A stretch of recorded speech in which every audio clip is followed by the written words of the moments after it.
안녕하세요. 반갑습니다. 저는 한성대학교의 AI 응용학과에 AI를 가르치고 있어요.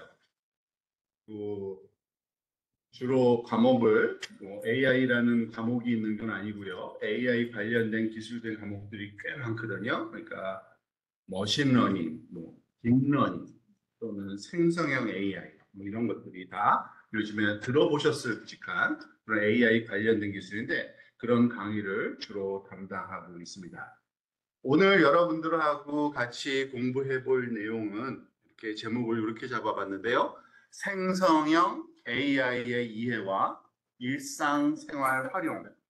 그럴싸하게 되어 있지만 아마도 여러분들이 생각하는 혹시 그러면은 챗 GPT에 관한 내용을 해주시는 맞습니다. 여러분들이 가장 관심이 많은 도대체 챗 GPT가 도대체 왜 동작하는지, 그게 뭔지, 그리고 어떻게 쓰는 게 좋은 건지, 나는 쓰고 싶은데 뭘 어떻게 해야 될지 등등에 관한 내용들을 조금 정리를 해드리는 시간을 가지려고 해요.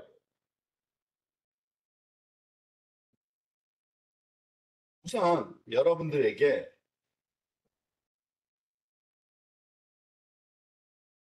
그 제일 처음에는 여러분들이 갖고 계신 어떤 오해를 먼저 풀고 나서 이제 얘기를 진행하려고 합니다.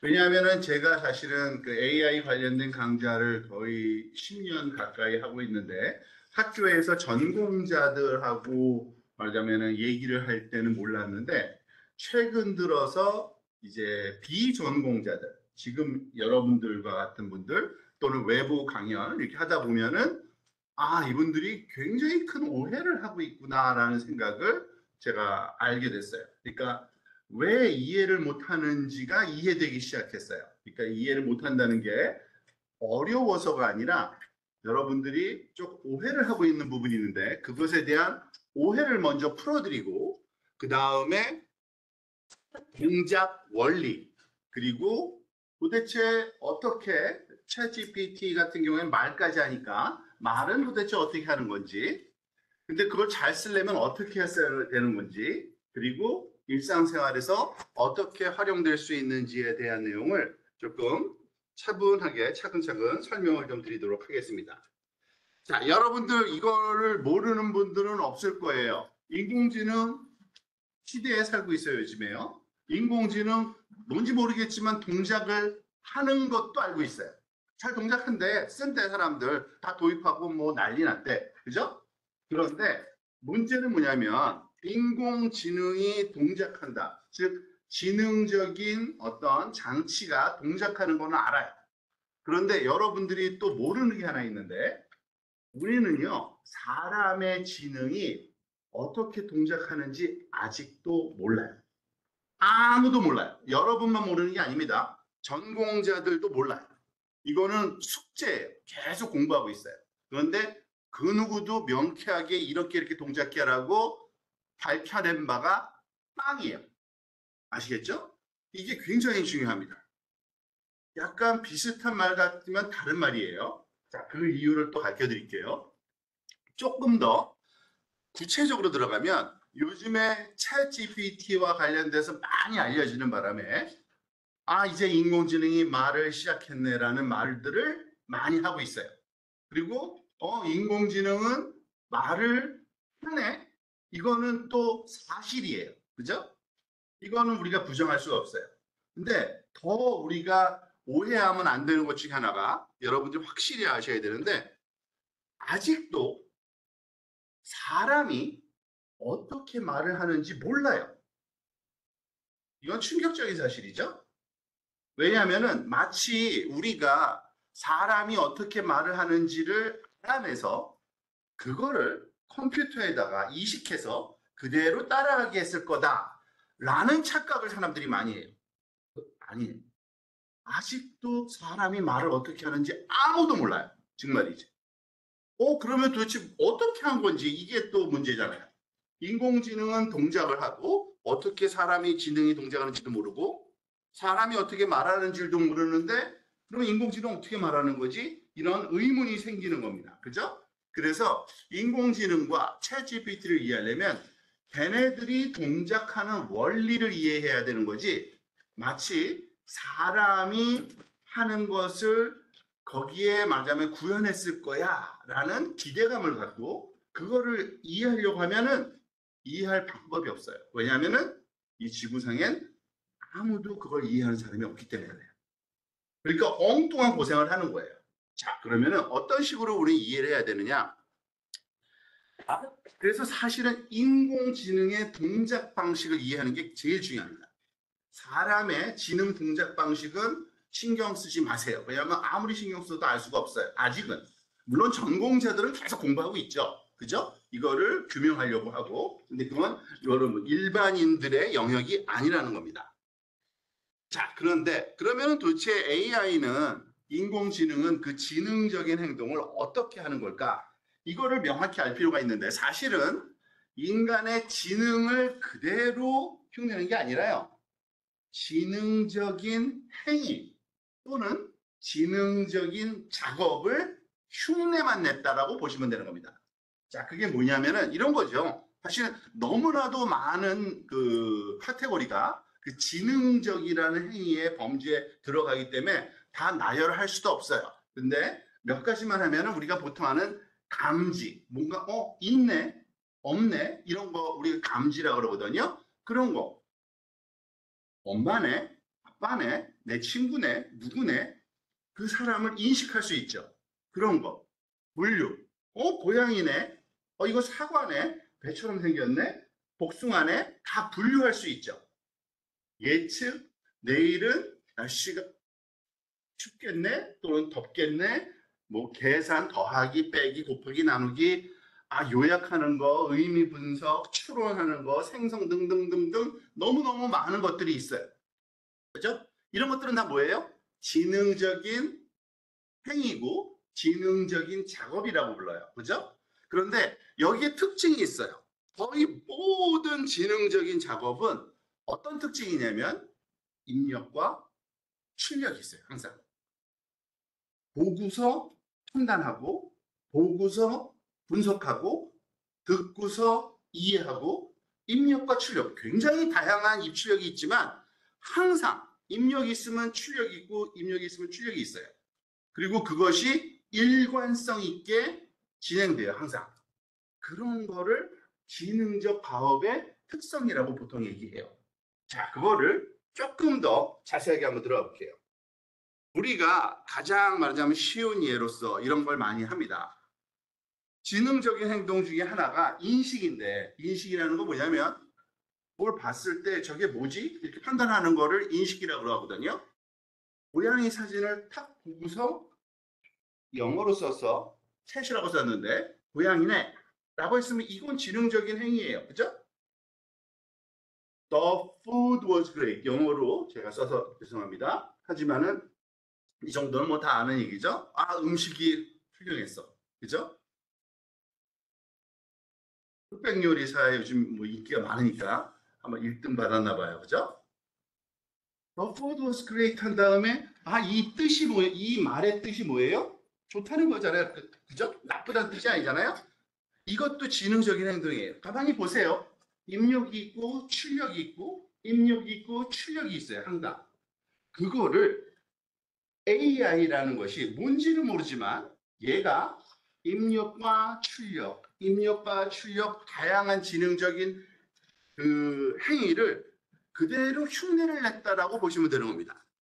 그런데 뭐 말이 쉽지. 그럼 도대체 어떻게 흉내를 낸 거냐? 그걸 알아야겠죠.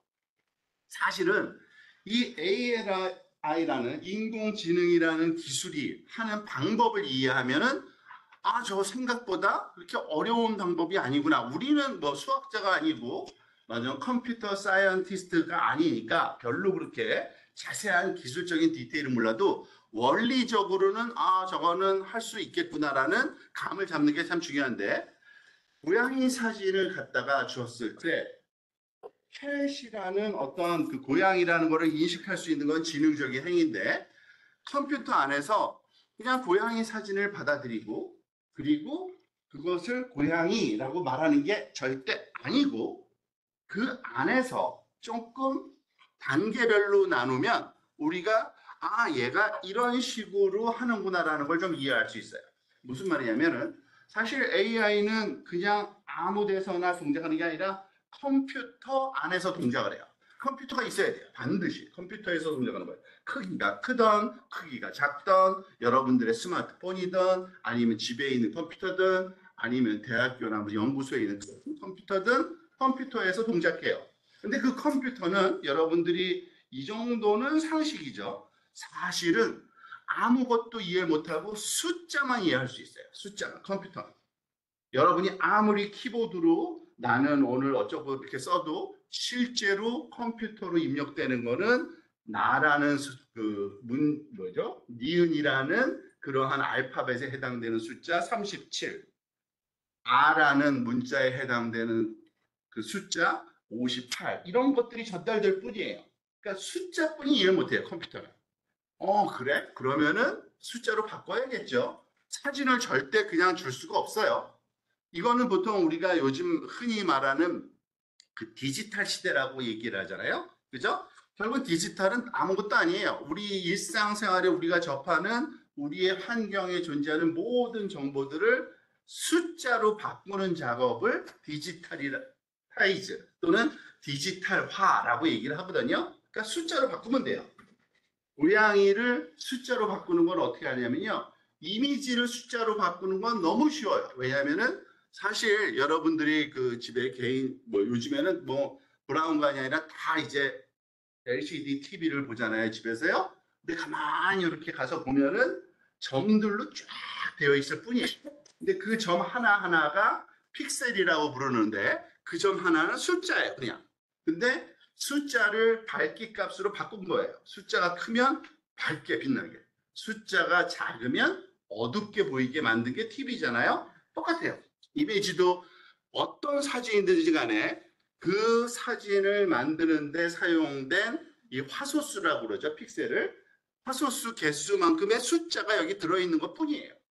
그래서 그 숫자를 컴퓨터 안에 여기서는 중요한 이제 그 인공신경망이라는 기술이 사용되기는 합니다만 아마 동그라미가 주르륵 주르륵 놓여 있고 그것들을 막 줄로 이렇게 그어놓은 이런 그림들을 많이 볼 텐데 이것들이 바로 인공신경망이라고 부르는 건데 이 인공신경망은 사실은 숫자를 한쪽에서 받아들여. 이 동그라미는 다 숫자예요. 동그라미는 숫자인데 숫자를 받아들인 다음에 그 다음 동그라미를 다른 숫자를 그냥 더하거나 곱하거나 해서 계산하는 것뿐이고요. 그리고 제일 마지막에 동그라미 하나가 있죠. 그 얘기는 뭐예요? 그냥 아무렇게나 그려놓은 그림은 아닙니다. 이것도 여기 왼쪽에는 많은 동그라미는 이미지를 구성하는데 필요한 숫자들의 개수만큼의 입력 동그라미가 있는 거고요.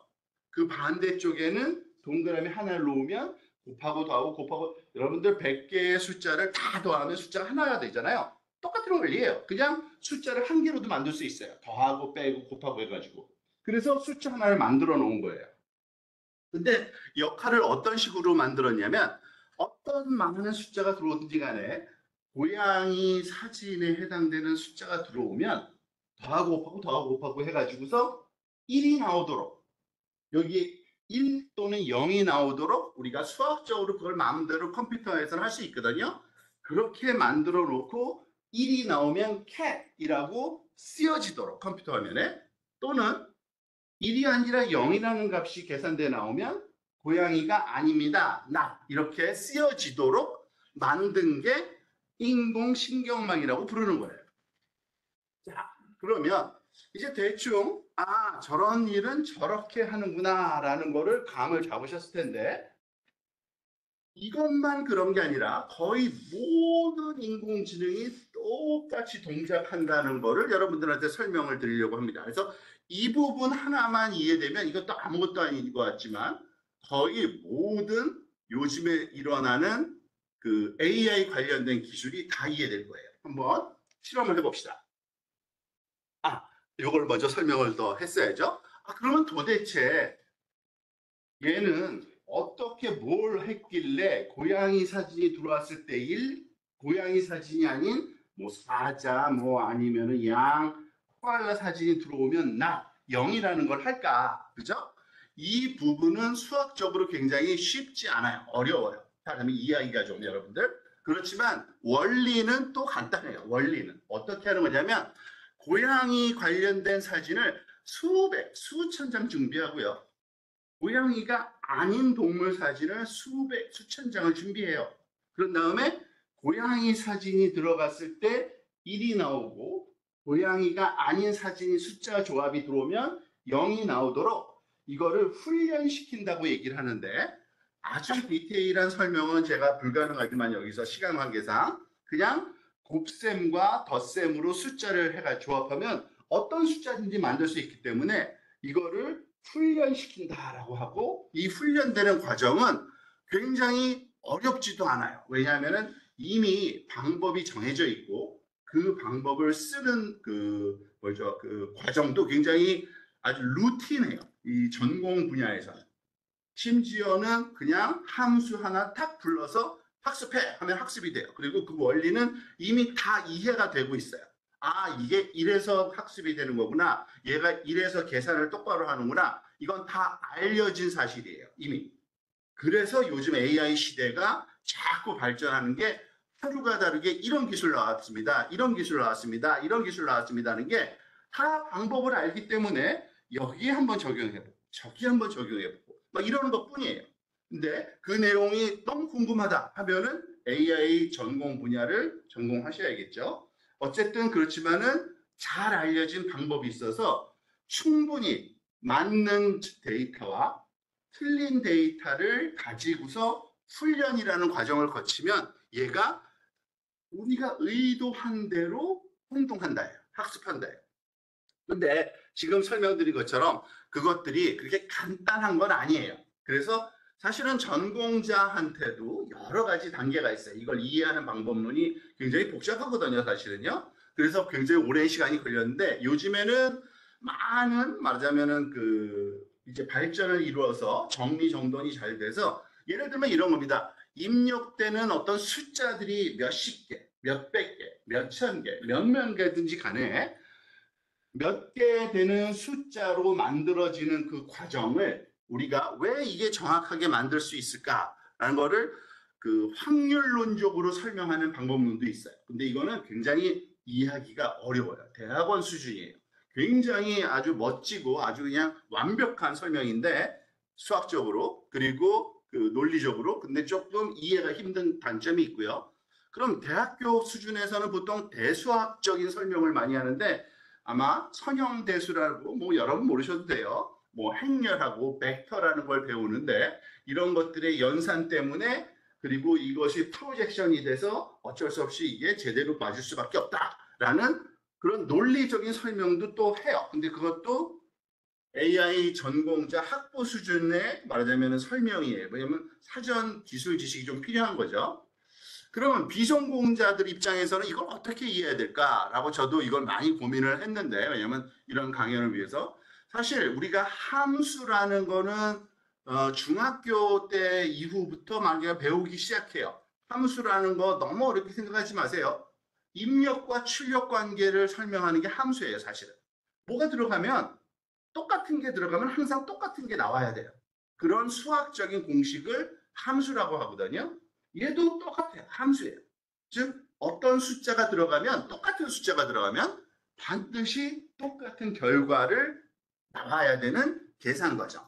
그렇죠. 왜냐하면 곱하고 더하기가 말하자면 맨날 들어오는 숫자가 똑같으면은 틀린 계산이 나올 리가 없죠. 그러니까 계산기 아시잖아요.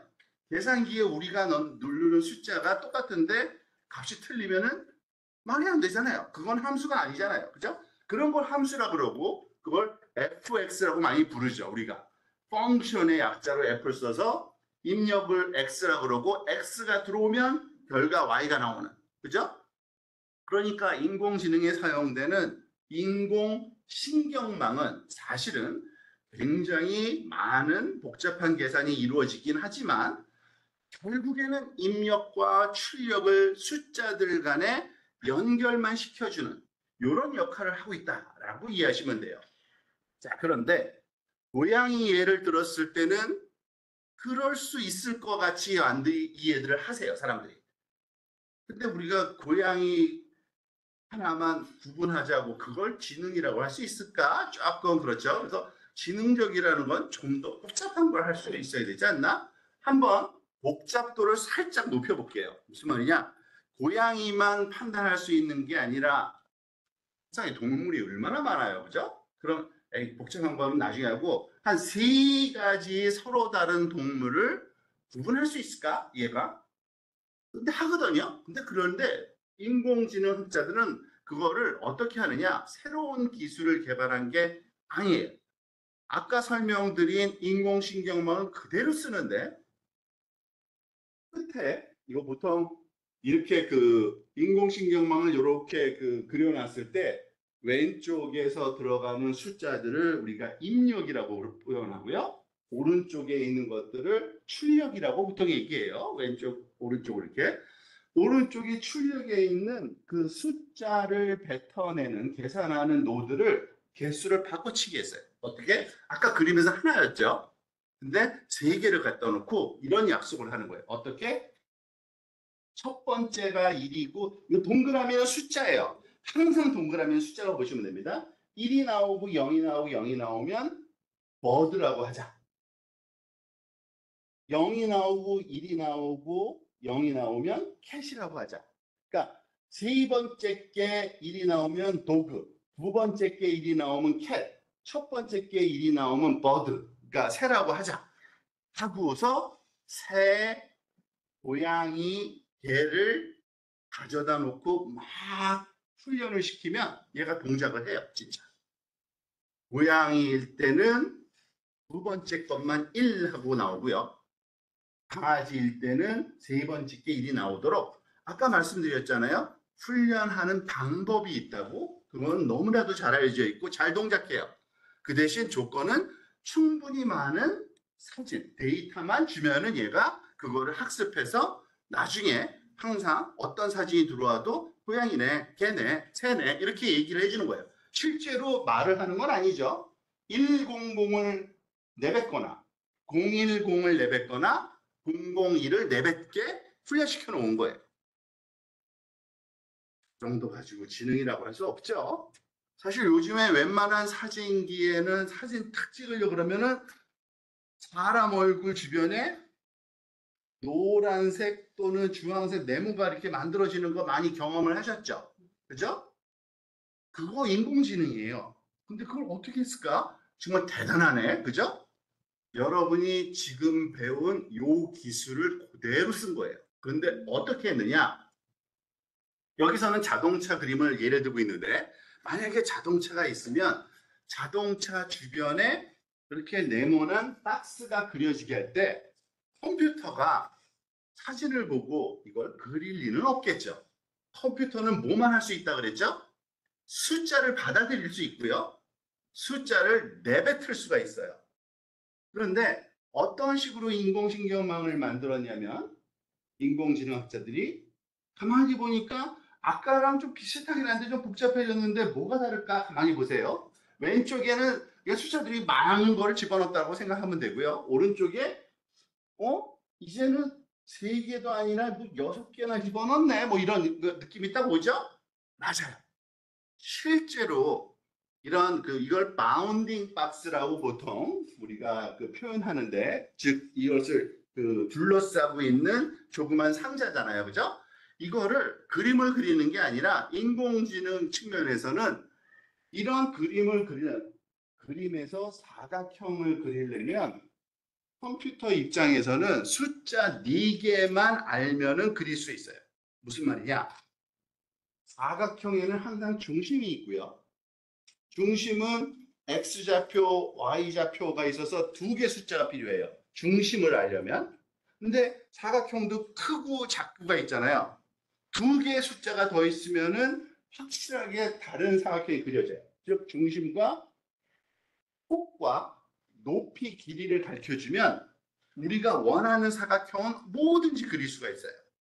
그 얘기는 뭐냐면 사실은 인공지능 학자들은 이거를 어떻게 해결했냐면 사진이 들어오면 얘를 둘러싸기에 적합한 요 사각형을 숫자 4개로 뱉어내도록 훈련을 시켜놓은 거예요. 숫자 4개. 숫자 4개. 그러니까 그 숫자 4개 뭐예요? 사각형의 중심. 사각형의 중심의 X좌표, Y좌표, 너비, 높이. 요 4개 숫자인 거죠. 그러니까 여러분들이 사진을 찍을 때 얼굴 주변에 사각형이 생긴다 그래서 컴퓨터가 사각형을 그리냐? 아니죠. 컴퓨터는 숫자 4개를 찾는 것 뿐이에요. 그러니까 숫자 4개를 다다다 봤더만 그거를 그냥 빨리 그려주는 거죠. 컴퓨터는 또 숫자에 해당되는 그림을 그려주는 건 쉬우니까. 그죠? 그런 식으로 그려서 이렇게 막 찾아낸 거예요. 생각해보면, 근데 지금 보세요. 여러분들한테 제가 딱 그 인공지능과 관련된 기술에 한 가지만 설명을 했잖아요. 숫자들이 들어가서 숫자가 나온다. 그죠? 이거를 이제 망치라고 부를게요. 도구니까. 그죠? 왜냐면은 계속 이 망치만 써요. 모든 인공지능학자가 새로운 뭐 어마어마한 기술을 쓰는 거라고 오해를 하는데 사실은 아니에요. 다 이 망치로 작업해요. 한번 볼까요? 심지어는 이런 것도 가능하죠. 요즘에 어떤 그 뭐죠? 그 아이돌 가수들이 막 춤추면 옆에서 또는 아바타가 탁 나타나서 따라서 막 추고 난리 나죠. 근데 그거를 흉내내려면 너무 쉬운 게, 그러니까 너무 쉽다기보다도 그 가능하려면 누군가의 움직임을 정확하게 포착을 해야지만 그걸로 다른 어떤 그 가짜가 움직일 수 있게 만들 수가 있거든요. 이것도 하나도 다르지 않아요. 똑같은 망치 작업을 해요. 무슨 말이냐? 사람이 있으면요. 그 사람의 포즈라 그러죠. 그런 자세를 우리가 명확하게 파악할 수 있으려면 최소한도 알려진 게 몇 개 있어요. 몇 가지 점 이상이 있어야 된다. 예를 들어서 목이 어디 있는지, 머리 여기 이마가 어디 있는지, 또는 오른쪽 어깨 끝이 어디 있는지, 왼쪽 끝이 어디 있는지, 오른쪽 팔꿈치 위치, 뭐 등등등 하면은 이거는 뭐 예를 들어서 한 16개 포인트를 잡은 건데 요 정도만 돼도 웬만한 모양을 그대로 우리가 설명할 수가 있어요. 16개. 그러면 숫자 몇 개가 필요할까요? 곱하기 2를 해야 될 것 같죠. 왜냐하면 점이니까 16개 점이라는 거는 사진에서 수평, 수직 그 위치 XY 좌표값이니까 그러니까 32개의 점을 뱉어내도록 만들어 놓은 거예요. 망치를 써서 이미지가 들어오면 보통 이미지가 뭐 사이즈가 뭐 천차만별이긴 해요. 뭐 예를 들어 100 바이 100 하면은 픽셀 수가 예를 들어서 여기에 동그라미 수는 10,000개가 들어가는 거고요. 10,000개의 밝기값 숫자가 쑥 들어가면 반대쪽에서는 사람일 경우에 32개의 숫자를 그냥 뱉어내도록 만드는 거예요. 그렇게 훈련을 시켜놓은 거예요. 저거 훈련 어려울 텐데. 맞아요. 어렵지만 그냥 하는 방법은 뻔해요. 이미 다 알려진 방법이 있어요. 학습 방법이라는 게 있어요. 인공지능에서는. 이렇게 만들고 나서 학습을 시키면은 데이터를 가지고 얘가 그렇게 동작을 해요, 이제는. 그러니까, 근데 그걸, 이건 어떻게, 그냥 그 점에다가 좀 여러분, 그러니까 사람이 이해하기 쉽도록 얘는 32개의 숫자만 뱉어내지만 그 숫자가 뭘 의미하는지를 설명을 좀 하기 위해서 점을 찍고요. 점과 점을 의미 있도록 이렇게 이어준 것 뿐이에요. 그러니까 시각화 시킨 거예요. 이거는 AI적인 게 아니죠. 그냥 선을 그은 것 뿐이에요. 요즘 사진기에서 뭐 너무 많이 발전하니까 스마트폰이 저도 얼마 전에 그 사진을 찍고 그 사진을 정리하다 깜짝 놀란 사실이 하나 있는데 요즘에 그런 기능까지 내장됐더라고요. 사진 찍고서 사람이 있으면 그 사람을 이렇게 터치하면은 사람 모양으로 싹 오려줘요. 사진에서. 여러분들 아마 본인도 모를 수도 있어요. 그런 기능이 있어요. 아이폰은 적어도 있어요. 그리고 갤럭시도 아마 있을 거예요. 더 좋은 기능이 있을지도 몰라요. 무슨 말이냐면 제가 사진을 고양이를 누르면 고양이 윤곽으로 이렇게 잘라줘요. 그래서 걔를 이렇게 움직일 수도 있고 지워버릴 수도 있고 막 이래요. 근데 그게 어떤 기술이냐면 그것도 인공지능 기술이에요. 보통 이미지 분할, 영어로는 세그멘테이션이라고 부르는 기술인데 사진이 있으면 사진을 영역을 이렇게 칼로 자르듯이 잘라주는 거예요. 여기는 하늘, 고양이 주변으로 이렇게 그림 선을 그은 다음에 고양이, 요 밑은 풀밭, 뭐 이렇게 구분을 지어주는 거예요. 같은 그 그림 안에서. 이것도 인공지능으로 하는 건데 어떻게 하느냐? 똑같은 망치를 써요. 뉴럴 어떻게 해요? 그 대신 입력되는 숫자의 개수랑 출력되는 숫자의 개수가 똑같아지죠. 이제 왜 그럴까요? 입력된 픽셀 개수만큼의 어떤 결과를 우리가 요청하기 때문에 모양을 만들 때 이렇게 만드는 거예요. 입력된 이미지 숫자가 들어가지만 출력되는 거는 똑같은 모양으로 하늘일 때는 거기다가 3, 고양이 할 때는 1, 뭐 그레스, 풀밭에는 4, 뭐 나무가 있는 곳은 뭐 5, 이런 숫자를 뱉도록 만들어 놓은 거예요. 만든다기보다도 그렇게 약속을 하고 훈련을 시켜버린 거예요. 막 모든 사진을 주면서.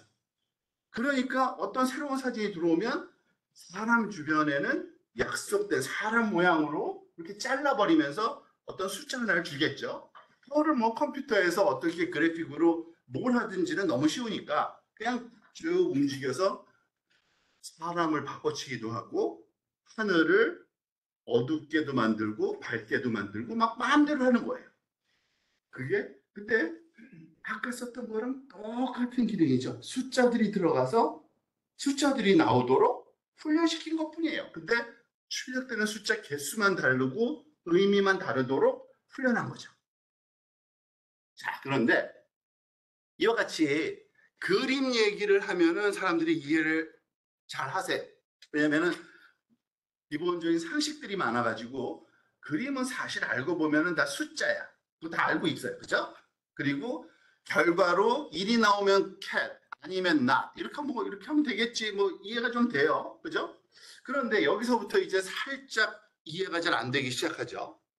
언어 문제로 가면 우리가 지능적인 행위에는 이미지를 비전적인 거를 이해하는 것뿐만 아니라 언어적인 것도 이제 지능적으로 하고 있는데 예를 들어서 이런 거죠. The food was great. 음식이 훌륭했어. 아, 이거의 의미를 생각할 때 이게 좋다는 얘기지. 그죠? thumb up이거든요. 좋다는 얘기. 이걸 AI가 판단하게 하고 싶은 거예요. 이런 작업을. 그죠? 그럼 얘는 어떡하지? 새로운 기술이 필요한가? 똑같은 망치를 써요.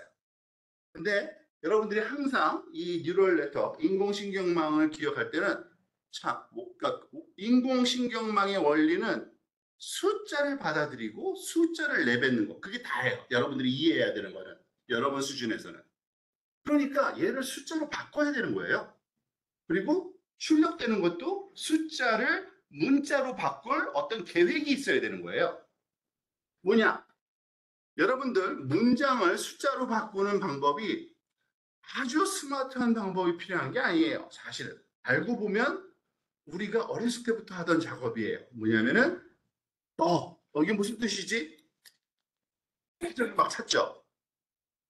사전은 세상에 존재하는 모든 단어가 정리되어 있죠. 어떻게 정리되어 있어요? 순서대로 정리되어 있죠. 순서가 거기 있죠. 몇 번째 단어라는 거는 숫자죠.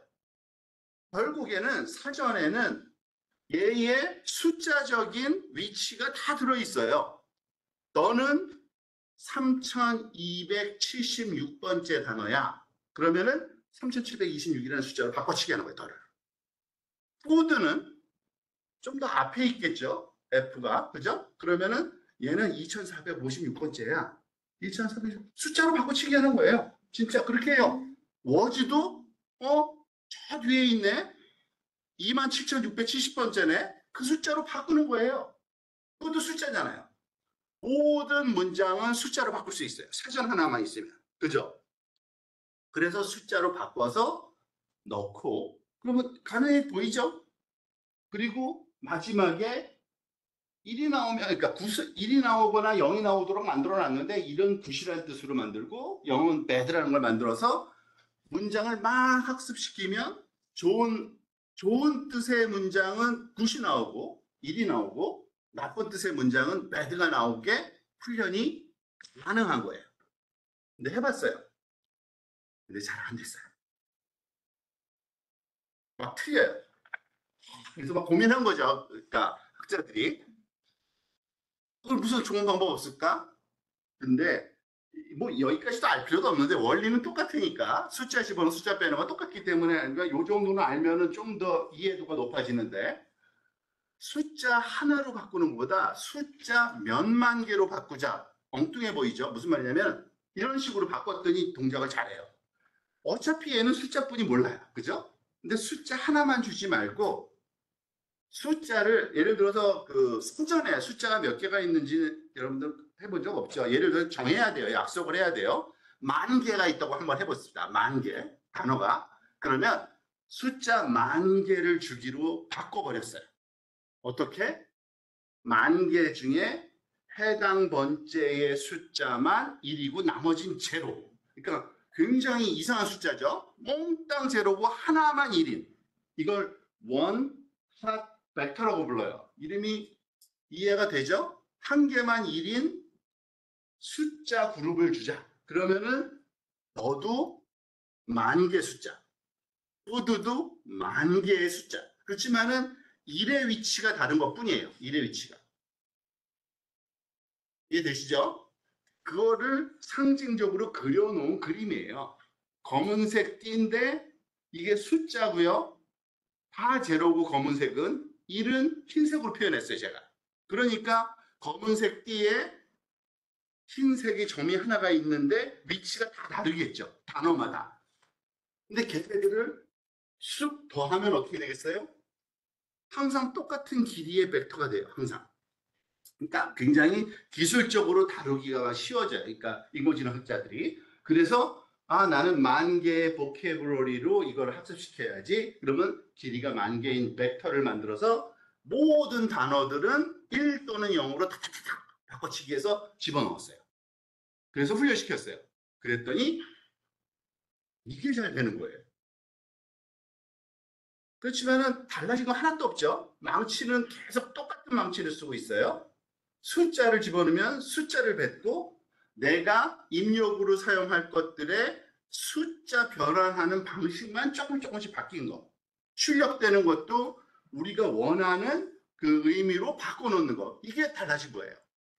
그래서 어떤 시기, 그러니까 얼마 정도, 그렇게 해서 뭐 잘 될까? 그러죠? 근데 아주 유명한 데이터가 하나 있는데, 뭐 IMDb 무비 리뷰라 그래서 그냥 인터넷상에 공개되어 있는 데이터 중에 하나, 영화 말하자면 그 감상평을 쓴 데이터예요. 아마 데이터가 5만 개인데, 그러니까 5만 개의 영화평이 있는 거예요. 근데 그거는 좋다 나쁘다가 다 이렇게 말하자면 결정되어 있는 거예요. 예를 들어서 이런 거죠. 여기서는 지금 음식평을 위에다가 써놓기는 했는데, 뭐, the pastrami sandwich was great. 그러니까 좋은 문장에 집어넣고, 결과는 1, 보통. Service was slow and the food, 서비스 너무 느려 터졌어. 그러면 푸드는 그냥 그래. 0 나오도록 이런 데이터를 만든 거예요. 그죠? 그리고 그게 한 5만 개 데이터를 가지고서 훈련시켰더니 나중에는 문장을 집어넣으면 얼마만큼 정확하게 좋다는 뜻인지 나쁘다는 뜻인지 맞추냐면 96.2% 정도의 정확도를 얻었어요. 아주 옛날 얘기인데. 근데 이게 어마어마한 말하자면 정확도예요. 생각을 한번 해보세요. 여러분들이 그 누군가의 영화평을 보면은요, 이 영화가 좋다는 건지 나쁘다는 건지 애매한 거 천지예요, 사실은. 물론 명확한 것도 있겠죠. 근데 100개 중에서 한 3개 반 정도만 틀린 거예요. 그러면 문장 자체가 애매하지 않고선 다 맞힌 거예요. 그죠? 오히려 사람보다도 정확하다고 알려져 있어요, 진짜. 그러니까 우리가 조금 전에 이해한 그 망치라고 부르는 제가 좀 더 여러분들은 친숙하게 이해될 수 있게 인공신경망 숫자가 들어와서 숫자가 나오도록 훈련시킨 게 응용할 수 있는 분야가 어마어마하게 많다는 거죠. 그죠? 그리고 그 정확도도 굉장히 뛰어나다는 걸 알 수 있어요. 자, 그러면 이제 그 생성형 AI로 조금 점프해 볼까 합니다. 그런데 사실은 요즘 들어서 챗 GPT가 나온 다음에 이런 용어가 있어서 그렇지 똑같은 맥락으로 이해해야 되기 때문에 제가 이런 거를 설명드리는 건데 보통 생성형 AI라 그러면 뭐 특별한 어마어마한 AI라고 생각하는데요. 사실은 아니에요. 조금 전에 설명드린 그 AI를 그대로 확장해서 쓴 거예요. 뭐 챗GPT가 대표적인 거고요. 아마 아시는 분은 아시겠지만 마이크로소프트의 빙 채팅이나 또는 구글에서 만든 제미나이도 다 똑같은 역할을 하는데요. 어떤 그 질문을 하면 거기에 답을 해주는 이런 채팅하는 말하자면 대화를 주고받는 그러한 그 인공지능 기술들을 보통 생성형 AI라고 부릅니다. 왜냐하면은 물론 우리한테는 텍스트가 가장 익숙해서 말로 주고받지만 이미지도 이해할 수 있고요. 그리고 그또 다른 미디어, 뭐 소리나 음악이나 영화 이런 거 다 이해하거든요. 그래서 그런 것도 가능하기 때문에 생성형 AI라고 좀 더 뭉뚱그려서 설명을 좀 해주고 있습니다. 그 내용을 한번 우리가 공부를 또 해볼 거예요. 자, 그런데 도대체 그러니까 아까 처음에 얘기한 것처럼 요즘에 AI는 말을 합니다. 그죠? 근데 도대체 어떻게 말을 할까? 우리가 사람이 말을 하는 방법을 모르는데, 그죠? AI는 말을 할 수 있게 만들었어요. 그러면은 사람이 말을 할 수 있는 그 방법으로 만든 건 아닌 게 확실해요. 모르니까. 그죠? 그러면 도대체 어떻게 만든 건가? 그 원리를 좀 설명드리면 이렇습니다. 그 예를 들어서 AI에게 어떠한 그 훈련을 시켜버렸냐면 여러분 이제는 요거는 이해하실 거예요. 왼쪽에 있는 게 입력, 오른쪽에 있는 게 AI 입장에서 봐서 출력이고 오른쪽으로 들어가는 것도 숫자, 왼쪽에 나오는 것도 사실은 숫자예요. 그죠? 그걸 바꿔치기 한 것뿐이에요. 근데 오른쪽에 있는 이것들이 숫자라는 거는 문장이니까 단어를 숫자로 바꾸는 거 다 이해가 되죠?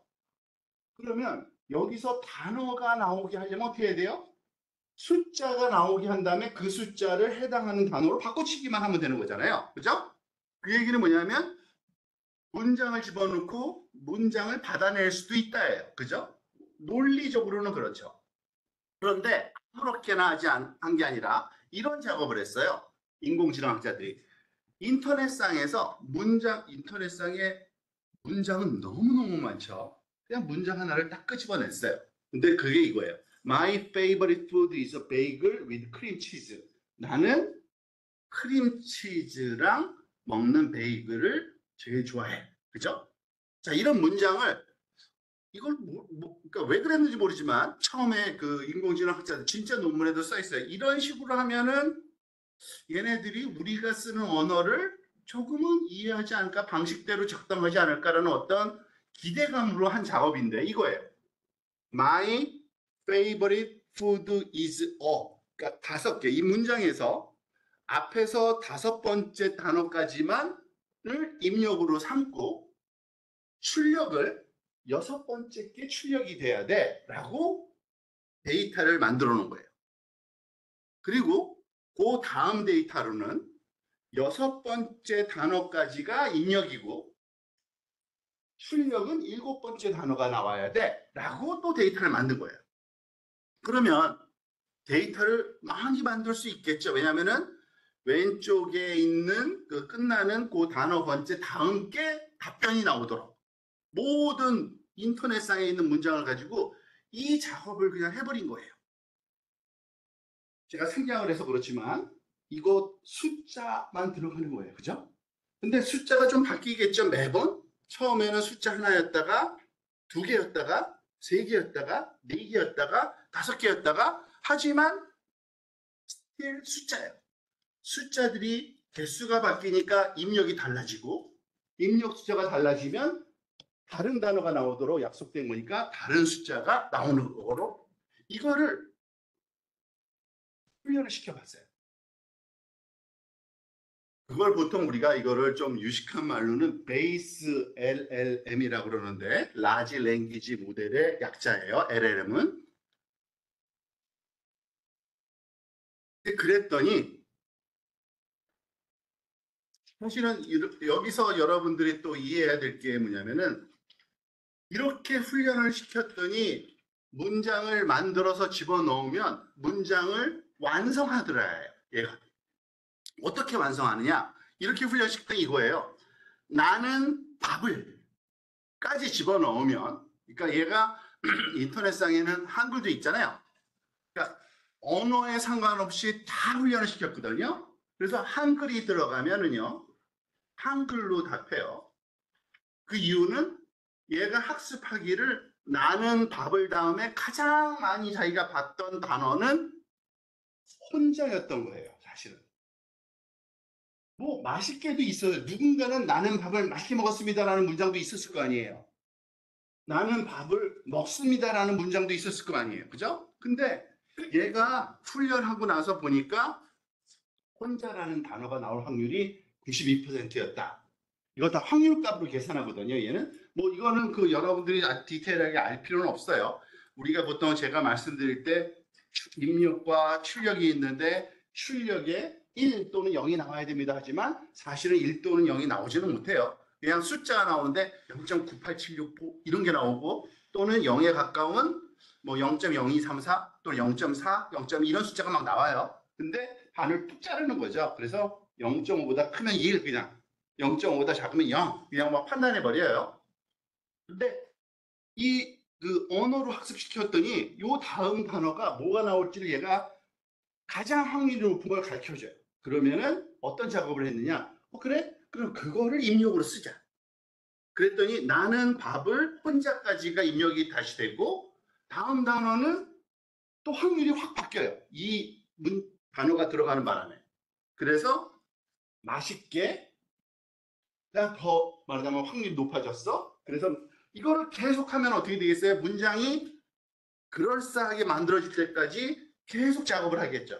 나는 밥을 혼자 맛있게 먹었습니다. 문장이 그럴싸한데? 이렇게 나오는 거죠. 이게 챗 GPT가 동작하는 원리예요. 진짜 이렇게 됐어요. 그런데 사실은 이걸 처음에 이거를 설계하고 이거를 훈련시키고 이거를 만든 학자들조차도 이렇게 잘 될 줄은 전혀 몰랐어요. 그냥 한번 해본 거예요, 진짜. 다음 단어 예측하는 장치를 한번 훈련시켜 볼까? 근데 대박 터진 거예요. 아니 이렇게 잘해? 깜짝 놀란 거예요. 그러니까 우리가 충분한 데이터를 주고 충분한 크기의 인공지능 네트워크를 만들면 데이터만 많이 주면 사람이 말을 만든 것처럼 그럴싸하게 끝내주더라. 이거는 아주 놀라운 발견인 거예요. 일종의 발견이에요, 사실은. 이거는 그래픽하게 한번 보여주는 거고요. 그러니까 결국에 앞부분에서 설명드린 인공지능은 한번 딱 적용하고 딱 끝나버리는 거지만 사실은 말을 만드는 인공지능들은 이거를 계속 반복하는 거예요. 다음 단어, 다음 단어, 다음 단어, 다음 단어, 단어가 완전하게 끝날 때까지 이게 뻥 할 때가 한 번씩 더 인공지능이 동작하는 거예요. 그랬더니 recite the first row of robotics까지 했더니 robot may 이렇게 한 단어씩 한 단어씩 뱉어내려면 계속 반복적으로 말하자면 컴퓨터를 돌려야 되는 거 그런 차이가 좀 있긴 하죠. 그리고 이건 이름이 있어요. 뭐 굳이 이름까지 알 필요는 없지만 인공신경망 모양을 아주 그럴싸하게 또 잘 만들어야 되거든요. 그때 GPT 버전 3, GPT-3 아마 들어보셨을 거예요. GPT라는 말. 그걸로 말하자면 훈련시키면은 이렇게 되더라 이거예요. 그런데 문제가 조금 발생하기는 했어요. 어떤 문제가 발생했냐면 다음 단어를 잘 뱉어내네. 아주 마음에 들어. 좋았어. 이거 가지고 뭔가를 좀 해보고 싶어지잖아요. 그래서 한번 실험을 해본 거예요. 옛적에 유니콘이 친구들과 함께라는 요 하나, 둘, 셋, 넷, 다섯 단어를 집어넣었더니 얘가 마법의 숲에 살고 있었습니다 하면서 문장이 그럴싸하게 착 끝났어요. 역시 잘 되는군. 기분 좋죠? 그런데 이번엔 이걸 해볼까? 프랑스의 수도는 무엇입니까? 라고 한번 질문형의 문장을 만들어 넣어봤어요. 그랬더니 얘가 프랑스에서 가장 큰 도시는 어디인가요? 프랑스의 인구는 얼마나 됩니까? 프랑스의 통화는 무엇입니까? 얘가 질문을 계속 오히려 던지는 거예요. 이게 왜 그러지? 생각해 보니까 얘는 문제집을 학습했나 보다. 인터넷상에 존재하는 게 너무 많은데 프랑스의 수도는 무엇입니까? 다음에 올 가장 많은 문장은 자기가 봤던 것 중에서는 문제집에 있는 텍스트였던 거예요. 문제집 텍스트였던 거예요. 그러면은 얘 입장에서는 정확하게 맞춘 거죠. 그죠?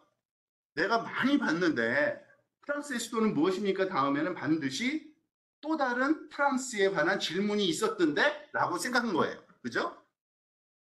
그렇게 학습했으니까 제대로 한 거예요. 얘는 잘못한 거 하나도 없어요. 그죠? 시킨 대로 한 것뿐이고 아주 그런데 우리가 기대하는 거는 질문했으면 왠지 답변을 했으면 좋겠는데 이거는 우리가 원하던 그런 게 아닌데 어떻게 잘 동작하는 건 좋은데 우리가 원하는 동작은 아니구나라는 또 그걸 한 거죠. 그래서 고민을 하다가 여러분들이 잘 아는 회사 오픈 AI라는 제일 요즘에 유명한 회사가 돼버렸죠. 챗 GPT를 만든 회사죠. 오픈 AI에서 무슨 작업을 했냐면 아까 뭐라자면은 문장 완성하는 그 모델을 GPT라고 부르는데 이걸 좀 더 개선했어요. 어떻게? 이거는 조금 설명드리기가 쉽진 않아요. 그래서 그 개념만 설명드릴게요. 인스트럭터 GPT라는 걸 만든 다음에 챗 GPT를 만들었는데 뭐냐면은 질문과 답을 질문이 들어가면 반드시 답이 나오도록 물음표와 말하자면 문장이 질문이면 그냥 문장 완성하지 말고 답변을 내도록 예제를 수천 수만 개를 만들었어요. 예를 들어서 아까 봤던 거 답이 있잖아요. 그죠? 프랑스의 수도는 어디입니까? 물어보면 프랑스의 수도는 파리입니다. 라는 문장을 가지고 문제와 답으로 된 거를 학습을 다시 시켰어요. 계속 한 번 더 시킬 수 있거든요. 공부를 더 시키는 거랑 똑같아요. 데이터를 집어넣을 때. 그랬더니 질문하면 답을 해요. 문장을 하다 말면 완성을 해주는 건 계속 잘하는데 질문으로 끝났으면 답변을 해주는 거예요. 그거를 Instruct GPT라는 모델이라고 부르고 이거 잘하는 거예요. 그런데 완성도를 좀 높이려면 답을 한다고 끝나는 게 아니거든요. 왜냐하면은 프랑스의 수도는 어디입니까? 물어봤는데 런던입니다 하면 답은 했으나 답이 틀렸죠. 이런 것도 우리가 원하지가 않잖아요. 안 되겠어. 좀 더 하자. 그래서 이거는 좀 더 아주 고급 기술인데 강화훈련이라 그래서 좋은 답이 나올 때만 칭찬해주는 방식으로 훈련을 다시 시켰어요. 그랬더니 답변이 제법 쓸모있는 답들이 막 나오기 시작한 거예요. 그래서 자신감을 얻어서 무슨 일을 했느냐? 챗GPT가 2022년 벌써 2년 됐네요. 그죠? 지금도 11월이 바로 이제 다음 날이니까 11월 달에 2년 전, 정확히 2년 전에 출시를 한 거예요. 인터넷상에 챗GPT를 탁 공개한 거예요. 그랬더니 난리가 난 거죠. 아니 이런 기술이 벌써 발견되다니. 이런 어마어마한. 근데 여러분들이 지금 다 이해한 기술이에요. 이제는. 그죠? 결국에 얘는 망치만 쓴 거예요. 그죠? 인공신경망을 쓴 거고 입력과 출력 데이터 만들어서 디립다 우리가 잘 알고 있는 훈련 방식으로 훈련시켜서 그렇게 동작하고 있을 뿐이에요. 그런데 여기서 그냥 계속해서 좀 일찍 끝나는 쪽이 나을 것 같아요. 그죠? 쉬는 것보다. 잠깐 쉬었다 할까요, 그래도? 네, 그렇죠. 그럼 잠깐 우리 한 10분간 쉬었다가 5분에 다시 시작하겠고요. 지금 이제 이해가 되면서 궁금한 게 생겼을 거예요. 그냥 쉬는 시간에 여러분들 질문하시면 되겠습니다. 잠깐 쉬겠습니다.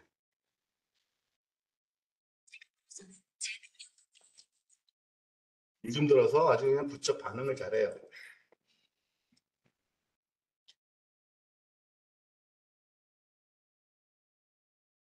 자, 그와 같은 그 GPT를 개선해서 만들어낸 그 채팅 서비스가 챗 GPT라는 것이 2년 전에 이제 출시가 됐고요. 오픈 AI에 의해서. 그런데 항상 여러 가지 뭐 잡음이 항상 처음 출시되다 보니까 그 말이 많았어요.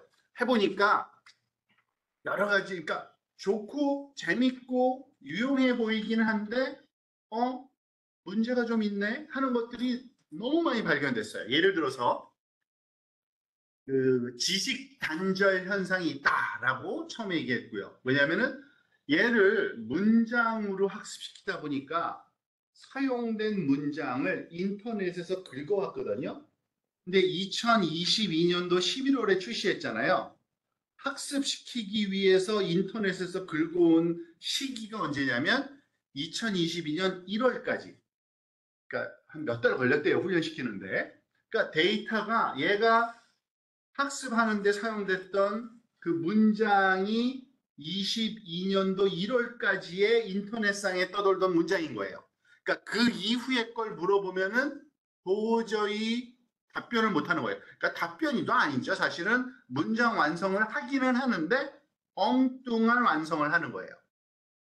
또 하나, hallucination, 환각 증상이라고 그러는데 이건 뭐냐면 질문을 아주 희한하게 하면은 그거를 틀렸다라고 판단하는 게 아니라 어떻게든 그냥 완성을 해버리다 보니까 예를 우리나라에서 실험한 것 중에 아주 유명한 실험이 있죠.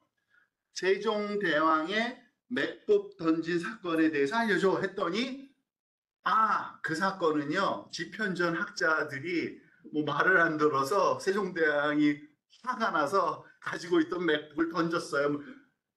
문제는 너무 그럴싸한데 이거 말이 안 되잖아. 맥북이 있지도 않았고 그 당시에.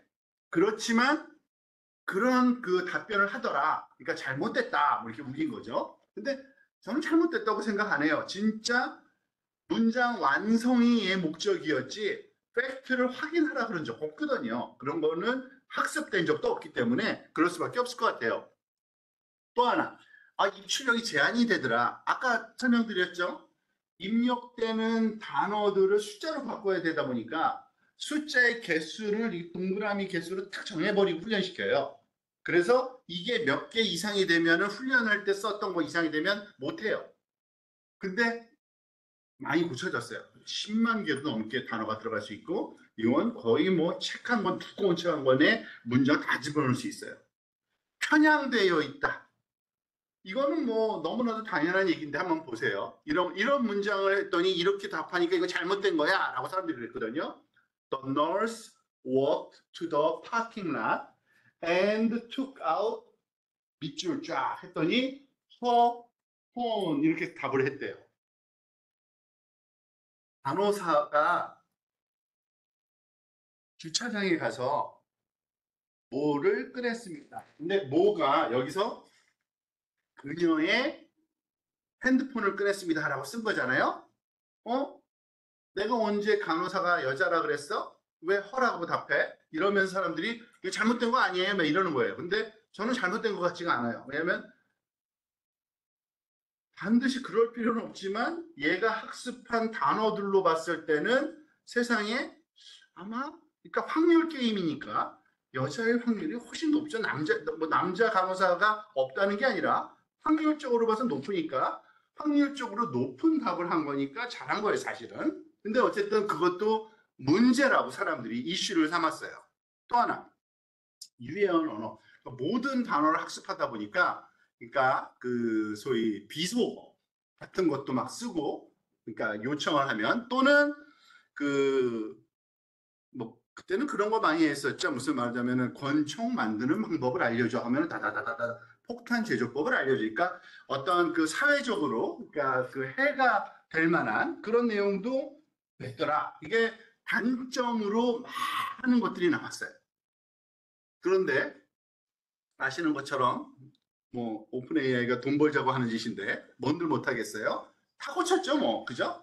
고치는 거예요. 계속 고쳐나가고 물론 완벽하게 고치지는 못하지만 제 생각에는 요즘 기술 수준으로 보면은 일상적으로 사용하는데 큰 불편 없을 정도로 지식 단절 해결됐고요. 왜냐하면은 인터넷을 참조해서 답하도록 만들어 버렸어요. 아예. 그러니까 최신 기술이 바로 갖고 올 수 있고요. 혼각 증상은 스스로 제어하도록 만들었고 입출력끼리 거의 무제한으로 늘려놨고 편향된 거 사회적으로 이슈가 될 만한 거는 이미 걸러내도록 만들었고 유해한 언어가 나오면은 요청하면 답변을 하지 말아라라고 아예 훈련을 시켜놨어요. 그러니까 굉장히 이런 문제들은 다 말하자면 완벽하게 해결되지는 않았으나 사용하기에 불편함 없을 정도까지는 이미 개선되어 있는 상태다라고 보시고 쓰시면 됩니다. 자, 그런데 그러다 보니까 그러면 이거를 말을 하면은 답변을 하고 그러니까 질문하면은 답변을 하는 거는 같은데 해 보니까 어떤 문제가 또 있냐면은 누군가가 질문하면은 답변을 잘하고 누군가가 질문하면 답변을 잘 못하는 거예요. 실험해 봤더니.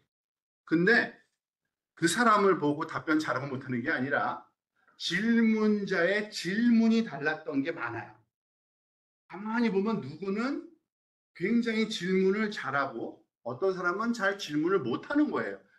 예를 들어서 내 숙제 좀 해줘 하면은 안 해주는 거예요. 숙제가 뭔지 가르쳐줘야지 할 거 아니에요. 그죠? 그러니까 명확하게 내가 원하는 게 뭔지를 가르쳐줘야 돼. 그리고 그 숙제를 어떻게 해달라고 답만 주는 수도 있고 어떤 거는 숙제를 할 때 이것은 이러한 원리에 따라서 이렇기 때문에 설명과 함께 답을 주기도 하고 어떨 때는 그냥 답만 답 3이야 라고 숫자만 주고 하고 그러는 거예요. 그러니까 질문하는 거에 따라서 답변이 다르다는 걸 알게 됐어요. 그래서 사람들이 소위 프롬프트 엔지니어링이라는 이러한 분야가 막 생기기 시작했어요. 이거 뭐냐면요. 그 생성형 AI가 뭐 챗GPT라고 무조건 생각하시면 돼요. 대표적이니까. 거기다가 우리가 입력하는 문장의 일부분 조각. 그거를 프롬프트라고 불러요. 유식한 말로. 그냥 멋있게 부르는 거죠. 그리고 그거를 잘 만드는 방법을 프롬프트 엔지니어링이라고 해요. 이건 어떤 법칙이 있는 건 아닌데 경험적으로 이제 벌써 2년이나 되다 보니까 많은 사람들이 이렇게 보고 저렇게 보고 하다 보니까 이렇게 하면 잘 되더라 라는 게 거의 이제 정해진 것들이 있어요. 최소한도 그러니까 가장 원리는 그거예요. 명확하고 아주 구체적으로 입력해야지만 답변이 완성이 퀄리티가 좋아요. 짧게 하는 게 가장 안 좋아요. 길면 길수록 좋아요. 왜냐면 길면 길수록 이 사람이 원하는 게 뭔지 아주 명확해지는 거거든요. 짧으면은 여지가 많은 거죠. 그죠? 그러니까 명확하고 구체적인 지침을 하는 게 좋은데 이것도 너무 막연하죠. 명확하고 구체적이라는 게. 그래서 사람들이 정리해 놓은 게 있는데 한 6가지 요소를 적절하게 써야 된다라고 많이들 얘기해요. 반드시 명령은 있어야 돼요. 왜냐하면 명령이 있어야 명령에 대한 답변을 하거든요. 맥락, 컨텍스트를 도대체 뭘 하라는 건지 앞뒤 전후 좌우 관계를 다 설명해 줘야 돼요. 예시, 답변에 예시를 주면은 아주 흉내를 잘 내요. 그런 답변을. 페르소나 보통 그러니까 얘한테 역할을 주는 거예요. 너는 굉장히 친절하게 인공지능을 설명할 수 있는 교수야 라고 하면은 그렇게 설명을 해요. 포맷 이런 형태로 좀 답변을 해줘. 어조 좀 공손하게 해줘. 뭐 등등등이에요. 한번 볼까요? 이런 겁니다. 근데 이 모든 게 이렇게 다 있어야지 최고로 잘 나오진 않아요. 이거는 진짜 막 천차만별이긴 해요. 그렇지만은 그 제일 중요한 게 위고요. 이거는 해도 되고 안 해도 되는 경우가 많아요. 근데 만약에 나는 이런 걸 확실하게 하고 싶다 그러면 아래쪽을 더 강조하는 것 뿐이고요. 그러니까 추가하는 거고 일단 무조건 뭘 해라는 명령은 반드시 있어야 되고요.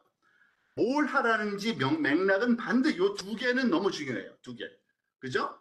그리고 그 답변이 내가 원하는 형식이 되게 하려면은 예시와 이 페르소나도 굉장히 중요해요. 그런데 형식이나 어조는 뭐 때때로 잘 동작하는 경우도 있고 뭐 안 하는 경우도 있고 좀 왔다 갔다 한대요. 그래서 이런 어떤 원리적인 측면에서 이것을 좀 이해하시는 게 좋고요. 좀 더 구체적인 설명을 들으면 이렇습니다.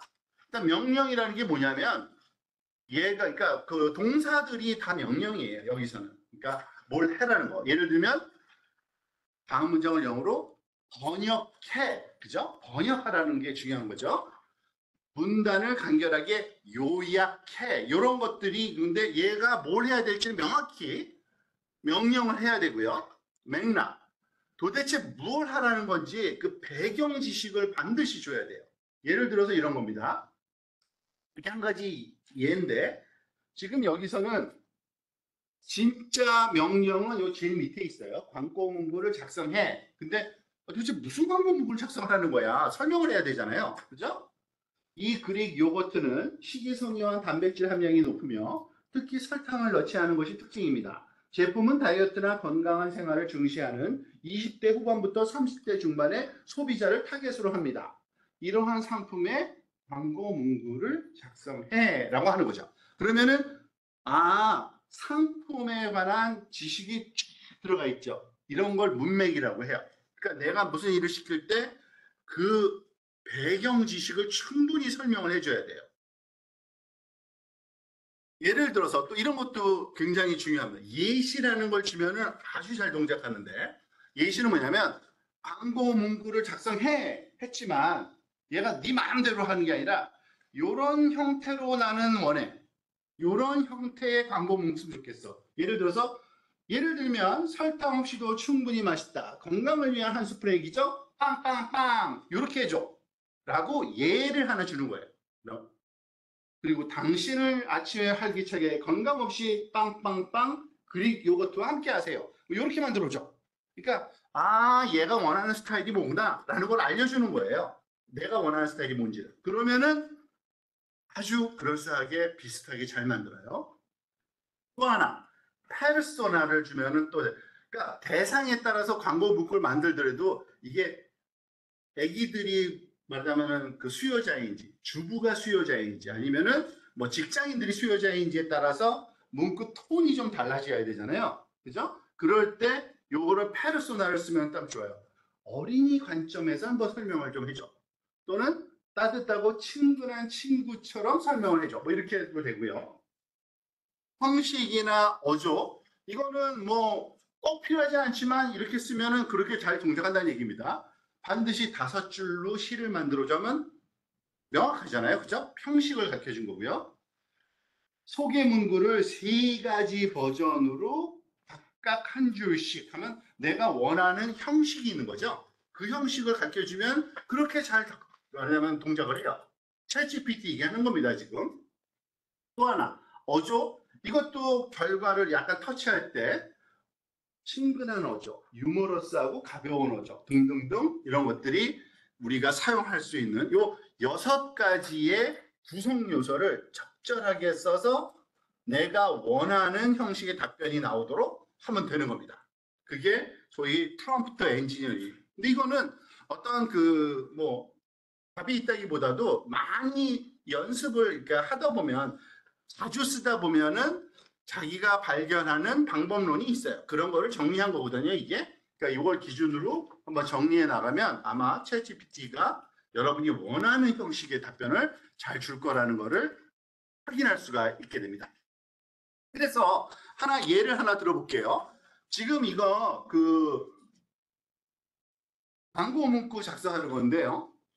그 요소를 다 집어넣어서 한번 작성해 본 거예요. 이 6가지 요소를. 그러니까 잘 만들면 이런 그 프롬프트가 이런 형식 정도까지 나오게 된다라는 걸 설명하는 건데 한번 읽어봅시다. 뭔지 이제 금방 감 잡을 거예요. 신제품 설탕 없는 그릭 요거트를 홍보하기 위한 소셜 미디어 광고 문구를 작성해 줘요. 이게 사실은 그 타스크를 준 거죠. 그죠? 명령을 한 거죠. 그 다음에 도대체 그 요구트에 대한 문맥이 필요하잖아요. 컨텍스트가, 배경 지식.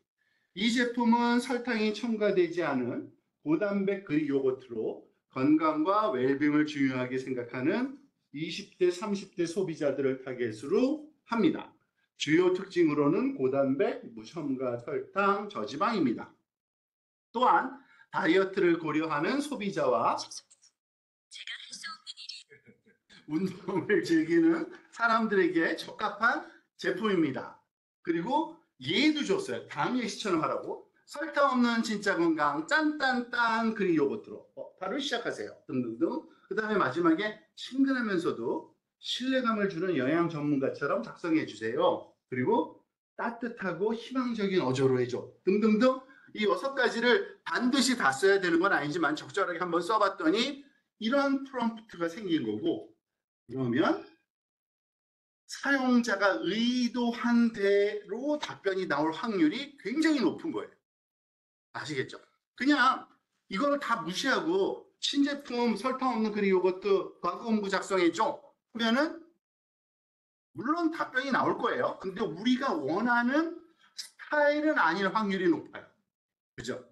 그러니까 이걸 사용하는 방법이라는 건 챗GPT를 잘 쓴다는 방법은 내가 뭘 원하는지 잘 설명할 수 있어야 돼요. 어떻게 보면 자기 자신의 의도를 자꾸 되새기면서 내가 진짜 원하는 게 뭐지? 원하는 게 뭐지? 생각하면서 자꾸 작업을 해야 되는 거예요.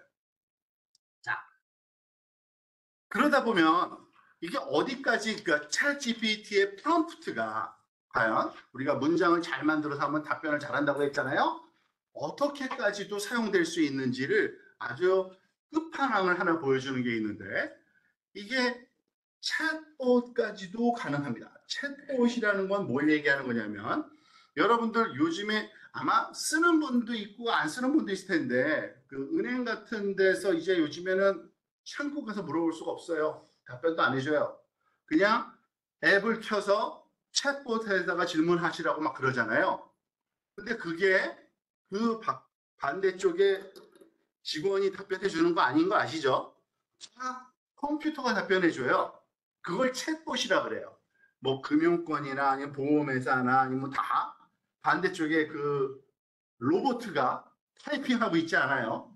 챗 GPT 연결해서 쓰고 있어요. 다 대부분이 다. 근데 그러면은 그런 챗봇은 도대체 어떻게 동작하고 어떻게 만드는지 챗봇을 한번 만들어 봐야겠다라고 생각할 수 있는데 제가 시연을 한번 보여드릴게요. 여러분들 뭐 요즘에 챗 GPT 안 써보신 분은 거의 없을 것 같아요. 그냥 챗 GPT는요, 여러분들 아시는 것처럼 그냥 사이트에 접속해 가기만 해도 사용할 수가 있어요. 아직은. 그러니까 여러 가지 방법이 있는데, 그러니까 그 뭐죠? 그 우리가 여기 로그인 해가지고 자기 계정으로 이렇게 이메일을 타이핑하고서 쓰는 방법도 있지만 그냥 사이트에 가서 바로 써도 되고요. 근데 그러면은 무슨 단점이냐면 내가 했던 것이 기록이 남질 않아요. 그래서 나중에 내가 뭘 했었는데 찾으려면 안 찾아져요. 왜냐하면 로그인을 한 적이 없기 때문에. 로그인을 하면 좋은 게 다시 로그인했을 때 당신이 며칠 전에 이거 했었잖아요 하면서 보여줘요. 그런 거 기록을 남기고 싶으면 그런 거고요. 유료냐? 아니에요. 로그인 하는 것까지는 무료예요. 그렇지만은 얘가 갖고 있는 요거 설명을 잠깐 몇 개만 드리고 넘어갈게요. 요 왼쪽에 보면은 챗 GPT2 심지어는 요 선택도 못하게 해놨구나. 그러니까 모델이 여러 개가 있거든요. 왜냐하면 챗 GPT가 제일 처음에 나왔을 때는 챗 GPT 3.5였다가 4였다가 4.5였다가 45 터보였다가 45 미니였다가 51이었다가 51 프리뷰. 지금 뭐 이게 몇 달에 하나씩 계속 좋은 게 좋은 게 좋은 거 좋은 거 더 좋은 거, 더 좋은 거에 더 좋은 거, 더 좋은 게 막 나오고 있거든요. 근데 그거를 다 쓸 수 있게는 안 해줘요, 공짜로는. 그래서 진짜 좋은 걸 쓰려면 돈 내게 약간 맛보기로 써도 돼. 한번 써봐. 써봐. 이렇게 하고 있거든요. 한번 써봅시다. 일단은 그 로그인 안 하고 한번 해볼게요. 무슨 말이냐면 무엇을 도와드릴까요? 여기다가 이거를 입력을 한번 해볼게요. 여기 여러분들 지금 그 앞에 컴퓨터가 지금 없어서 여러분들이 좀 불편하시겠지만 만약에 필요하시면 자기 핸드폰으로도 이거 해도 상관없고요. 사실은 나중에 이걸 그대로 한번 실험을 또 해보세요. 이제 제가 그냥 카피 앤 페이스트 하고 있는 거 아시죠? 복사해서 붙여놓고 있어요. 문장을. 요거를 여기서부터 여기까지 문장을 붙여놨어요. 집어넣었어요. 그리고 한번 실행시켜 볼게요. 그랬더니 요거 화면을 조금만 더 해서 볼까요? 자, 제가 프롬프트 하나를 그냥 입력했죠. 프롬프트 문장을 입력한 거잖아요. 문장을 입력했더니 얘가 뭐라 그래요? 안녕하세요. 오더봇입니다. 피자를 주문하시려면 어떤 메뉴를 선택하실 건가요? 주문할 피자 종류와 크기를 알려주세요. 그래서 그냥 한번 해봅시다. 귀찮으니까 아주 불친절하게 주문을 해볼게요. 페퍼로니 그냥. 페퍼로니 스테이크군요. 어떤 크기를 원하세요? 그냥 내 마음대로 큰 거. 대형 페퍼로니 줄게요. 엑스트라 추즈. 지금 주문 받고 있는 거 보이시죠? 음,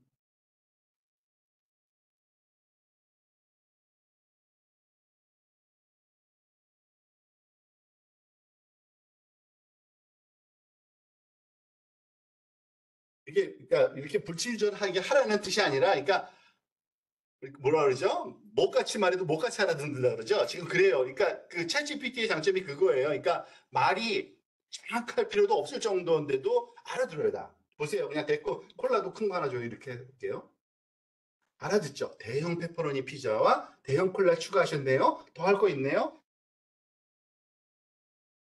써요 하고 그러면은 총 금액은 19.95입니다. 배달인가요? 픽업인가요? 그러면은 얘가 결제를 위해서 어떤 주변 결제 방법.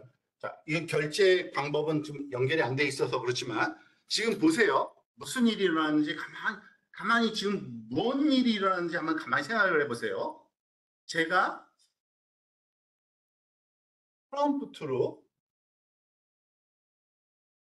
이러한 한 그 20줄 정도요. 20줄 정도를 글씨를 썼어요.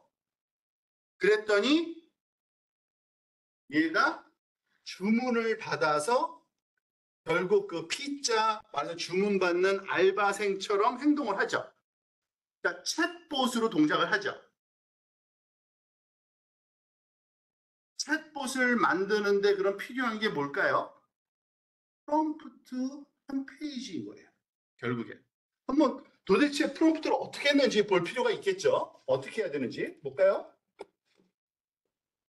당신은 피자 레스토랑 주문을 수집하는 오더봇입니다. 이름까지 좋네요. 너 오더봇이야. 피자 주문 받아. 먼저 고객에게 인사한 다음에 주문을 수집한 다음에 픽업인지 그래서 픽업이냐 배달이냐 묻네요. 그죠? 시킨 대로 잘하네요. 음료와 추가 주문을 포함한 전체 주문을 수집할 때까지 기다린 다음에 요약해서 고객이 다른 항목을 추가하는 경우 마지막 확인하고 배송이면 주소 물어. 안 물어봤네요. 그래서 마지막으로 결제 금액 받고 메뉴의 항목을 그리고 또 여기 톤을 가르쳐 주네요. 짧고 매우 친근한 대화 스타일로 응답해야 합니다. 이렇게 하고요. 자, 보세요. 근데 더 황당한 거는요, 솔직히. 메뉴를 그냥 대충 가르쳐줘요. 그죠? 페퍼로니 피자는 19.9, 그러니까 숫자 3개만 줬는데 대중소 다 알아먹는 거예요. 우리들처럼 그 알바생한테 야, 피자는 그 10,000원, 9,000원, 5,000원이야? 이렇게 하면 대중소구는 알아듣는 거랑 똑같은 거예요. 그죠? 그 정도는 지식이 있는 거예요. 토핑, 음료도 그런 식으로 줬어요. 그런데 주문을 받아서 잘 정리해서 다 하고 있죠. 여기서부터 살짝 이제 헷갈리기 시작해야 돼요. 뭐가 헷갈려야 되냐면 정상적인 가장 일반적인 그 양상은 뭐냐면 지금까지 AI는 숫자 집어넣어서 숫자 뱉어내는 아주 단순한 작업만 하는 그러한 기계적인 장치인데 이렇게까지 된다는 거는 혹시 얘가 뭐 생각까지도 하고 뭐 그러는 거 아니야? 라는 좀 희한한 약간 뭐랄까 좀 이해가 잘 안 되지 않아요? 약간? 근데 그게 너무 지극히 정상적인 거예요. 요즘에 가장 논란이 되는 게 바로 이거거든요. 많은 사람들이 AI를 말하자면은 좀 이제 조심해야 된다. 뭐 발전을 또 제한해야 된다. 뭐 이런 거 얘기도 하고 AI가 말하자면은 극단적인 경우에 소위 우리 터미네이터처럼 우리 사람을 공격할 수도 있다라는 허황된 생각을 하는데 그 이유는 요 헷갈림에서 오는 거예요. 아니에요. 얘는 아직도 앞에 문장의 끝에 그냥 가장 적절한 게 나오도록 단어 배출하고 있는 건 똑같아요. 절대 달라진 어떤 걸 한 게 없어요. 근데 얘가 이걸 어떻게 다 대화를 이어갈까? 조금 오해가 생기죠, 그죠?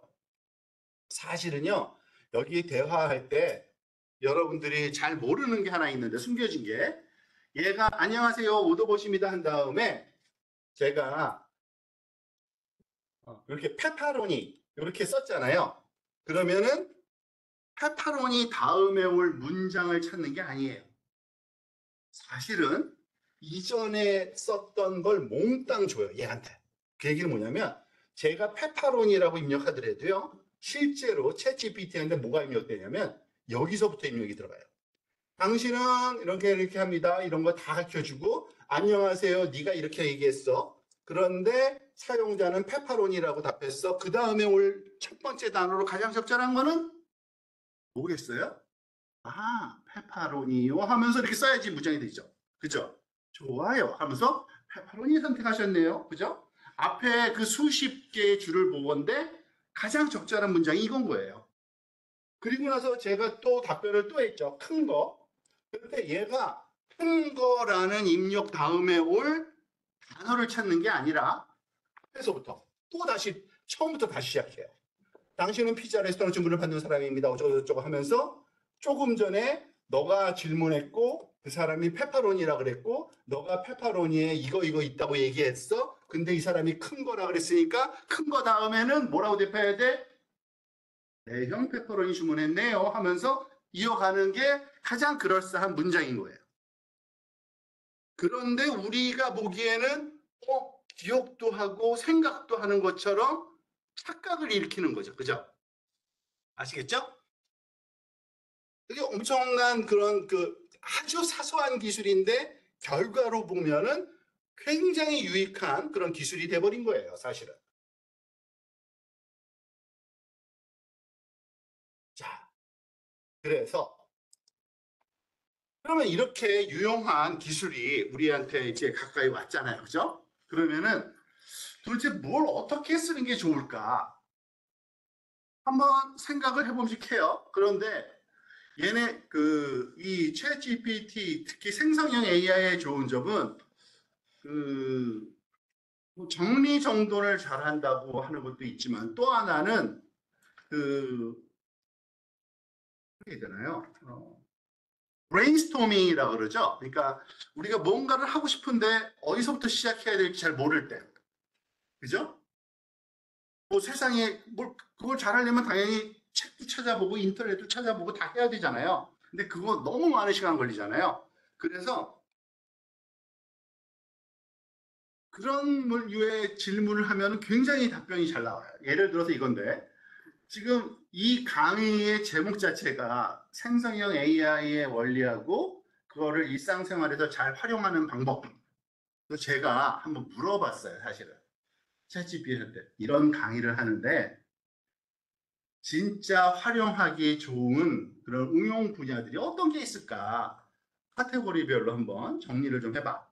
했는데 나온 거야. 근데 좀 고쳐야지. 잘못 나오면 하고 있는데 고칠 게 하나도 없어요, 사실. 너무 잘 써서. 그래서 같이 한번 시험해 볼게요.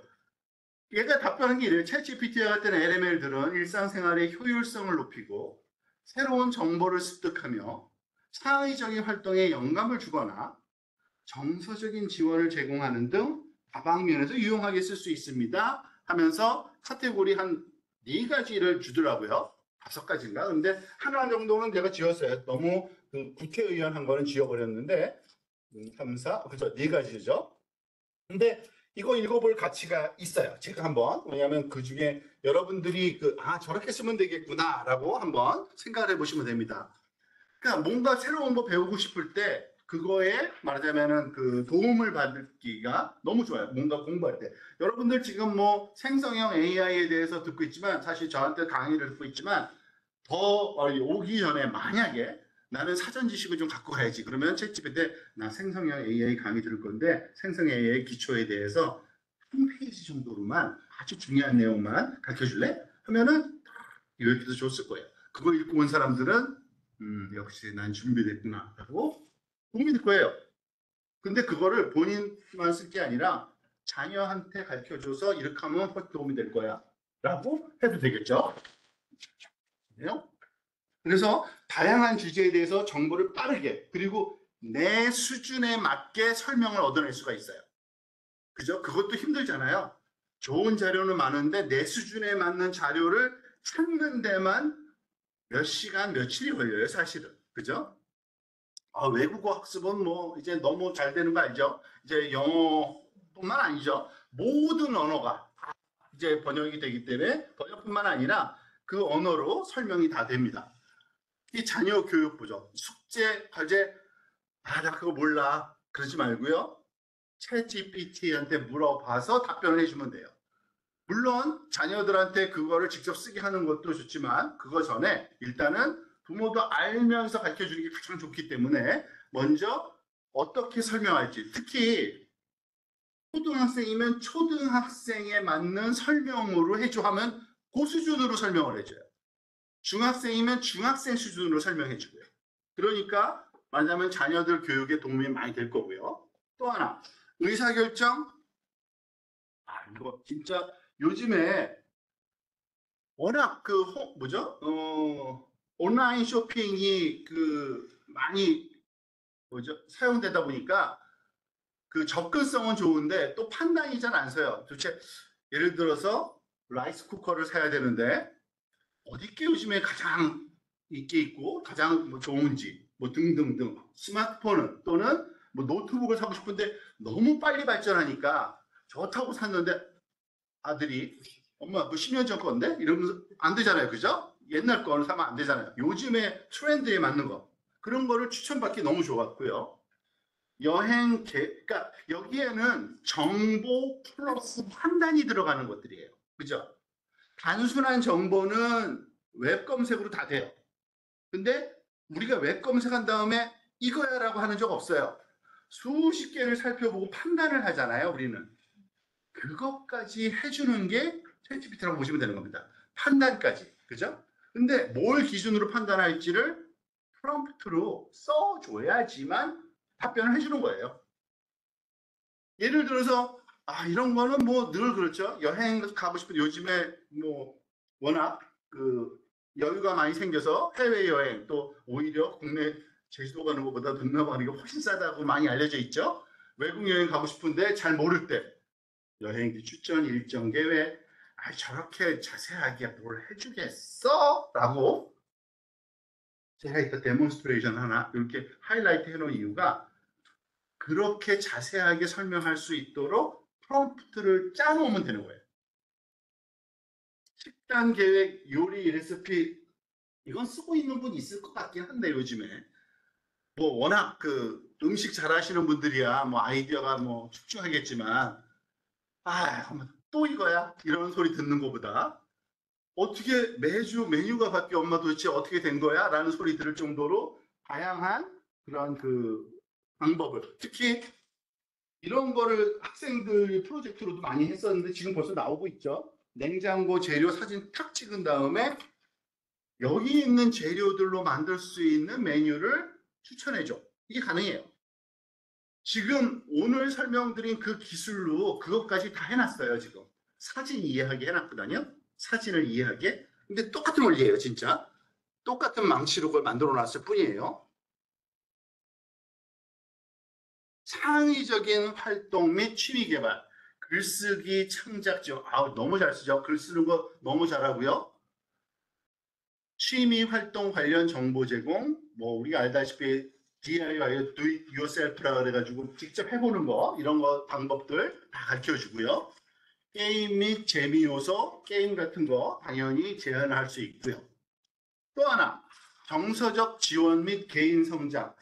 이제 아마 이거 굉장히 많이 이제 그 서비스 나올 거예요. 이제 막 그 기술이 더 발전해서 그 AI 기술 발전이 되면 어디까지 갈까 사람들이 막 궁금해하면서 이렇게도 될 거야, 저렇게도 될 거야 막 얘기들을 많이 했잖아요.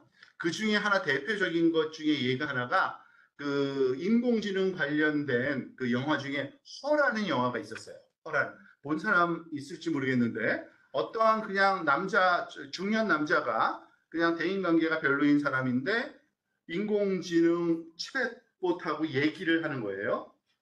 근데 너무 사람처럼 얘기해서 아예 사랑에 빠져버리는 그런 얘기인데 지금 그 정도 기술이 됐어요.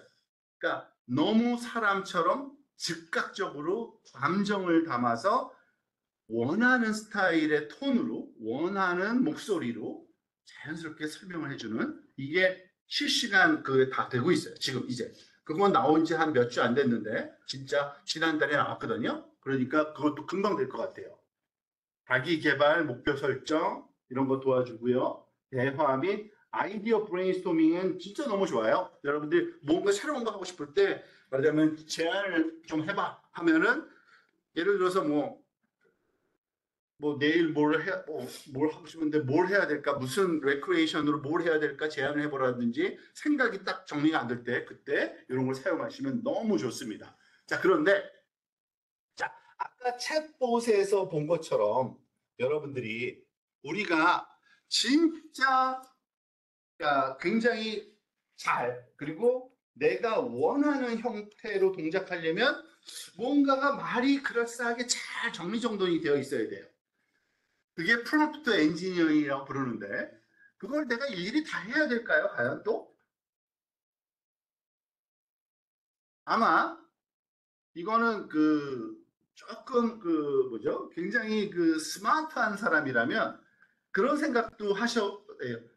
그것조차도 챗GPT 한번 시켰다. 이런 생각하면은 그 사람은 게을르고 그 사람 뭐 약간 좀 야가 빠졌다고 생각할지 모르겠는데 굉장히 똑똑한 거예요. 얘가 그런 거를 너무 잘해요. 그러니까 예를 들어서 그런 거죠. 나는 피자 주문을 받는 오더봇을 만들려고 해. 걔한테 줘야 될 프롬프트를 그 필요한 정보 하나도 빠짐없이 설명해주는 프롬프트 작성해볼까? 그래서 해보면은 아까 제가 했던 것보다 더 잘 나올 거야. 아마. 저거는 그냥 책에서 발췌한 거거든요. 그 5문장뿐이 안 되지만 그것도 귀찮잖아요, 우리는요. 그죠? 그런 귀찮은 작업, 생각하기 귀찮은 작업 그런 것들을 굉장히 많이 도와주는데 예를 들어서 이거예요. 그 이것도 사실은 제가 그러니까 완벽하게 그건 아닌데 반반 섞은 건데요. 아까 제가 하이라이트 해놓은 거 있죠? 여행지 추천 일정계의 관광지 정보 제공 및 예산에 맞는 여행 옵션 및 지역 맛집 추천을 하는 그 챗봇을 만들려고 해. 적절한 프롬프트를 한번 만들어 볼래? 라고 시켰어요. 이렇게 만들어주는 거예요. 이게 뭔지 모르겠는데 한번 살짝 읽어볼게요. 역할. 아예 뭐 영어도 썼다가 막 이런 것도 굉장히 많이 써요. 왜냐하면은 얘가 영어도 이해하고 한글도 이해하기 때문에 역할. 당신은 여행 계획 전문가입니다. 당신은 제공된 자료를 고려하여 사용자에게 맞춤형으로 여행 계획을 제안해야 합니다. 이거 얘의 역할을 딱 준 거죠, 그죠? 인스트럭션. 사용자가 제시한 계절, 기간, 예산을 고려하여 사용자에게 맞춤형으로 여행 계획을 작성해 주세요. 각 여행 계획 어쩌고저쩌고 읽기도 귀찮네요. 그러니까 우리가 미처 생각 못한 반드시 알아야 되는 그런 내용들 잘 정리가 엄청 돼 있죠. 그래서 요거를 가지고 이거 매번 할 때마다 누가 이걸 다시 타이핑하겠어요? 귀찮죠. 그래서 챗 GPT 안에는 그런 기능이 있어요. GPTS라는 기능이 있는데 뭐 이름이 거기서 거기에서 막 헷갈리긴 하는데 GPT 스토어의 약자로 만들었다고 하더라고요. GPTS라는 기능이 있는데 이런 긴 프롬프트는 아예 박아놓고 그냥 클릭해가지고 그렇게 쓸 수 있게 만들어 놨어요. 그래서 그걸 클릭하면은 이렇게 동작하는 거예요. 걔는 답변을 꼭 이렇게 하는 거예요. 한번 해볼까요? 이건 제가 여기 강의를 위해서 한번 만드는 프롬프트예요. 요거를 GPTS에다가 입력을 그냥 해버리고요, 제가. 그래서 그걸 썼어요. 이건 인터넷상에서도 그러니까 얘가 그럴싸하게 이렇게 꾸며줘요. 여행 계획기 한 다음에 얘는 프롬프트로 그걸 갖고 있는 거예요. 아까 제가 쓰는 말, 그거 한 20 몇 줄짜리 말을 갖고 있는데 이거 회원 가입해야 쓸 수 있구나. 가입이 아니라 제가 로그인을 그냥 해서 한번 해볼게요. 로그인. 맞아. 이거는 반드시 맞아. GPTS는 로그인한 상태로만 할 수 있어요. 맞아요.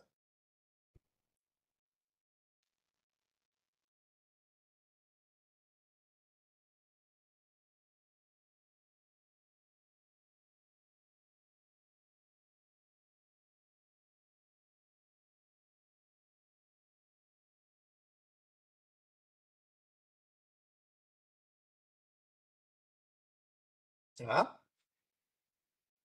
아마 여러분들 나중에 GPT 로그인해서 들어가시면 환경이 이렇게 조금 바뀔 거예요. 왼쪽에 보면은 왼쪽에 다양하게 여기 내가 언제 뭘 했는지 쭉 나오고요.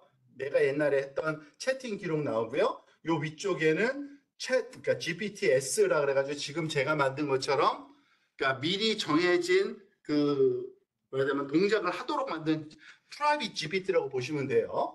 그리고 거기에 제가 아예 써놓은 귀찮아서 일일이 이렇게 아예 막 써놓은 것도 있어요. 가을에 3박 4일에 한 200만 원 정도로 생각하는데 여행 계획 짜줘.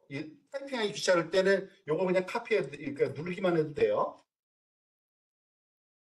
그러면은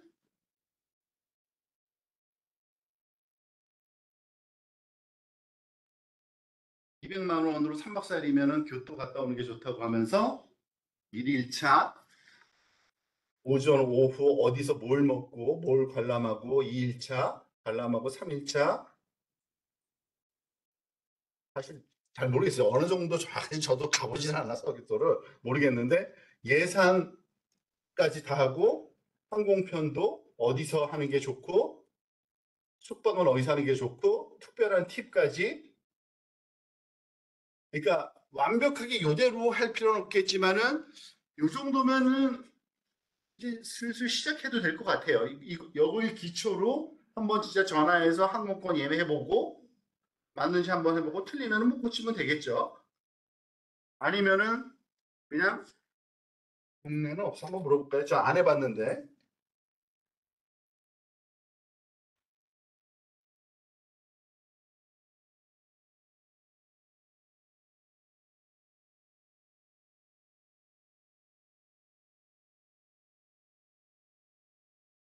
국내는 3박 4일 지나갔다 와. 근데 어떻게 짜나 봅시다.